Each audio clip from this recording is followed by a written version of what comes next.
جناب زبیر صاحب، ہجرت حبشہ کے بارے میں کچھ ارشاد فرمائیے۔ دربار نجاشی میں کیا گفتگو ہوئی، اس کے نتائج کیا نکلے، اور اپنے کانٹنٹ کے اعتبار سے اور ڈیلیوری کے اعتبار سے حضرت جعفر طیار کا وہ خطبہ کیسا بے مثال ہے۔ پھر آپ صاحب الہجرتین ہیں، مدینہ منورہ بھی آپ نے ہجرت فرمائی، وہاں مسرت کا جو رسول اللہ نے اظہار فرمایا، ارشاد کیجیے۔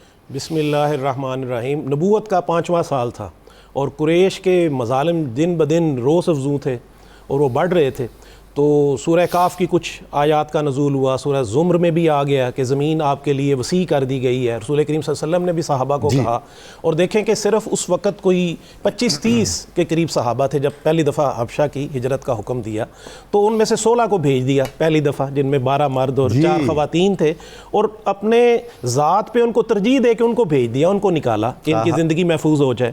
اور پھر جب دوسری حبشہ کی ہجرت ہوئی تو حضرت جعفر طیار جو تھے وہ حضرت ابو طالب سردار قریش کے ہی بیٹے تھے نا، اگر وہ اپنے بھتیجے کے پشتی بان تھے تو کیا اپنے بیٹے کی حفاظت نہیں کر سکتے؟ لیکن یہ بات نہیں ہے، اس لیے بھیجا کہ رسول کریم صلی اللہ علیہ وسلم نے ان کو اپنا ترجمان بنایا، اپنا نمائندہ بنایا اور ان کا امیر بنایا، جنہوں نے ہجرت کی 83 لوگوں نے۔ اور جب آپ ادھر ہجرت کر کے گئے تو قریش والے تو پریشان ہو گئے۔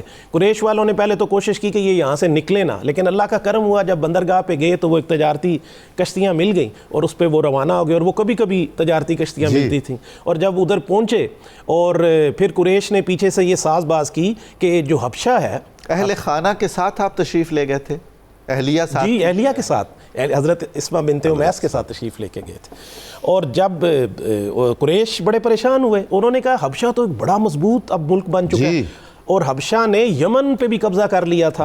وہ جو ذوالنواس یہودی بادشاہ تھا، اس نے خودکشی کر لی، وہ ہلاک ہو گیا، اور انہوں نے حبشہ نے یمن پہ قبضہ کر لیا تھا۔ قریش مکہ کو یہ ڈر تھا کہ حبشہ میں جب اسلام کا بول بالا ہوگا اور وہ اسلام اپنی قوت مجتمع کر لے گی تو یہ کہیں ہم پہ ہی حملہ آور نہ ہو جائے۔ تو انہوں نے پھر سفارتکاری کی، اور انہوں نے پھر حضرت عبداللہ بن ابی ربیع کو اور حضرت ابو العاص کو انہوں نے بھیجا، اور یہ بڑے جہاندیدہ لوگ تھے اس وقت کے۔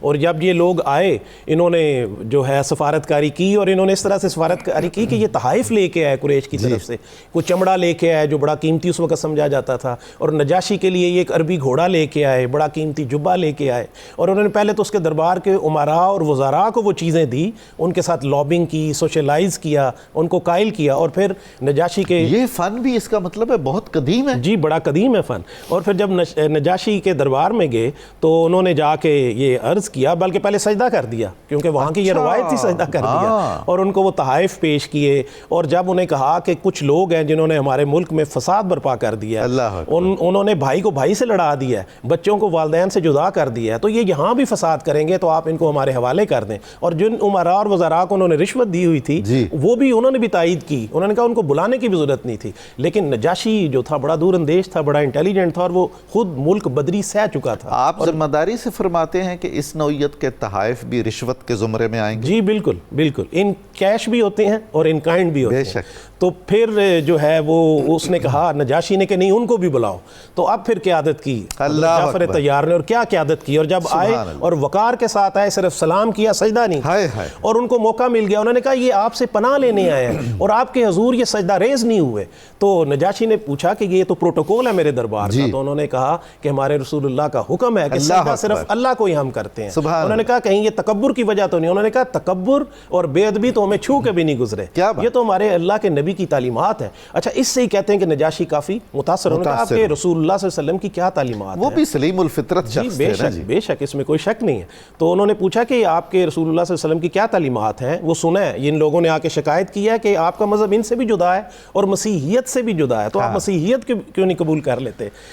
تو حضرت جعفر طیار نے کیا خوبصورت بات، انہوں نے کہا محمد رسول اللہ صلی اللہ علیہ وسلم اللہ کے رسول ہیں، ہم تو جہالت کی تاریکی میں ڈوبے ہوئے تھے، انہوں نے ہمیں ہدایت کا نور دکھایا، ہم تو مردار کھاتے تھے، انہوں نے ہمیں اس سے روکا ہے، ہم ظلم کرتے تھے، ہم اپنے ہمسایوں کے حقوق کا خیال نہیں رکھتے تھے، انہوں نے کہا ہمسایوں کے حقوق کا خیال رکھیں، ہم عورتوں پہ تہمتیں لگاتے تھے، انہوں نے روکا، انہوں نے کہا عورتوں پہ تہمتیں نہیں لگانے، انہوں نے کہا جو غلام ہے ان کو بھی برابری کے حقوق دینے ہیں. انہوں نے میں نماز، روزہ، حج، سبحان زکوٰۃ، اللہ، اور انہوں نے کہا کہ ایمانداری کی زندگی بسر کرنی ہے، سچ بولنا ہے، جھوٹ نہیں بولنا.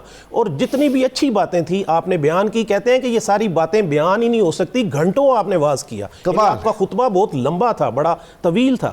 اور وہ اتنا امپریس ہوا، اتنا متاثر ہوا. اس نے کہا کہ اچھا، پھر جب آپ نے کہا کہ رسول اللہ صلی اللہ علیہ وسلم پہ اللہ کا کلام نازل ہوتا ہے اور اس کو ہم قرآن کہتے ہیں، انہوں نے کہا پھر قرآن میں سے سنائیں. تو حضرت جعفر طیار تو انتظار میں تھے کہ قرآن سناؤ. اور جب آپ نے خوش الحانی کے ساتھ اپنے دل نشیں انداز میں قرآن پڑھا، سورہ مریم کی چند آیتیں پڑھی کہ یہ جو آپ نے انتخاب فرمایا یہ بھی کیسا حکمت پر مبنی ہے. کمال ہے، کتنا پرٹیننٹ ہے. اچھا دیکھیں، بظاہر سفارتکاری کی تربیت نہیں لی، لیکن آپ نے اتنا جو ہے اتنا سمجھداری کا مظاہرہ کیا. اور جب آپ نے قرآن پاک کی وہ سورہ مریم کی آیات کی تلاوت کی تو وہ اس کی اشک جاری ہو گئے. اور اس میں حضرت مریم کی عصمت کا، پاک بازی کا ذکر تھا. اور یہودی کیونکہ ان کی کریکٹر اسیسینیشن کرتے تھے، انہیں ملائن کرتے تھے، وہ بڑا خوش ہوا. تو اس نے کہا یہ جو آپ نے کلمات پڑھے ہیں، جو قرآن کی آیات پڑھی ہیں، یہ تو وہی آیات ہیں جو نبی موسیٰ علیہ السلام پہ نازل ہوئی تھیں. اور حضرت عبداللہ بن مسعود فرماتے ہیں کہ وہ اتنا متاثر ہوا حضرت جعفر طیار سے کہ اس نے کہا کہ میں تائید کرتا ہوں کہ جو عیسیٰ علیہ السلام نے فرمایا ہے کہ میرے بعد ایک نبی ہوں گے اور جو بشارت دی ہے وہ یہی اللہ کے نبی ہیں محمد رسول اللہ. اس نے تائید کر دی.